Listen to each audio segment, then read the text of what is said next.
Menyesuaikan diri dengan adat atau tradisi setempat.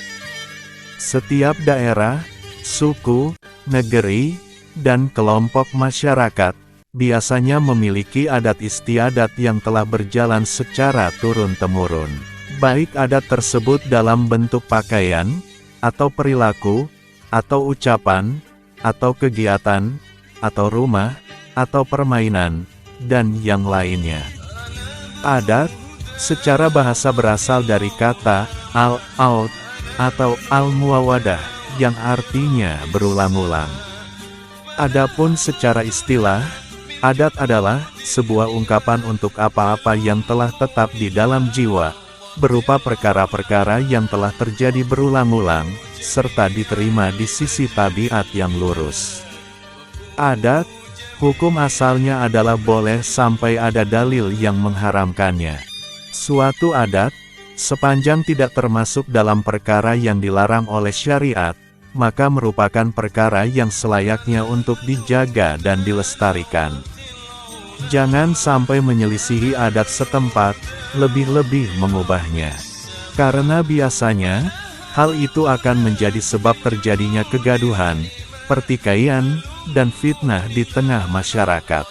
Dan perkara seperti ini terlarang di dalam syariat Islam. Karena agama ini dibangun di atas prinsip memperbanyak kemaslahatan dan meminimalisir kerusakan. Jika dalam perkara sunnah saja kita dianjurkan untuk menunda mengamalkannya apabila berpotensi akan menyebabkan terjadinya fitnah atau kegaduhan di tengah masyarakat, apalagi masalah adat yang status hukumnya hanya mubah atau boleh. Diriwayatkan dari Aisyah radhiyallahu anha, Nabi Shallallahu alaihi wasallam berkata, "Tidakkah kamu tahu wahai Aisyah, bahwa kaummu ketika membangun Ka'bah, mengurangi, yakni tidak menyempurnakan sesuai dengan kawaidnya Ibrahim?" Aisyah berkata, "Wahai Rasulullah, apakah engkau tidak punya keinginan untuk mengembalikannya sesuai kaidah Ibrahim?"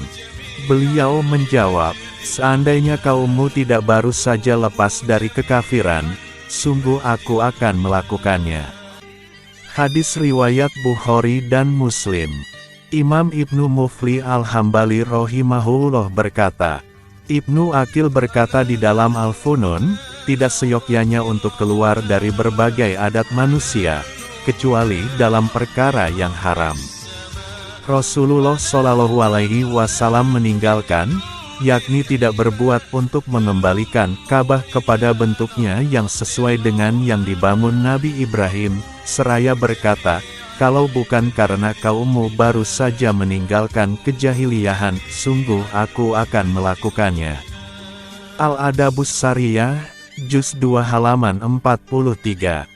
Imam Asy-Syafi'i, wafat 204 Hijriyah, rahimahullah berkata, "Meninggalkan adat, merupakan dosa baru."